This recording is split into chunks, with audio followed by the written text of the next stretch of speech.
إنِك تعملي كيكة هشة وإسفنجية بالطريقة ديّة وبأقل التكلفة، وكمان يكون ليها بدايل، دي حاجة كويسة جدًا، وحاجة سهلة أوي، بس في ناس الكيكة بتفشل معاهم جدًا، وواحدة صاحبتي كانت طالباها منّي، كانت بتقول لي إن الكيكة على طول بتفشل منّي، وأنا كنت عايزاكِ تعمليها لي فيديو، هنعمل الفيديو النهارده وإن شاء الله يعجبكم وهتجربوها بالطريقة ديّة وهتنجح معاكم من أول مرة، بس لو عجبِك الفيديو متنسينيش باللايك والشير والاشتراك في قناتي عشان يوصلِك كل جديد.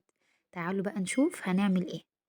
أول حاجة خلاط عادي هنجيب كوباية سكر من كوبايات العصير عليهم كوباية إلا ربع زيت، بس يكون زيت يا جماعة ما لهوش ريحة اللي هو مش زيت التموين.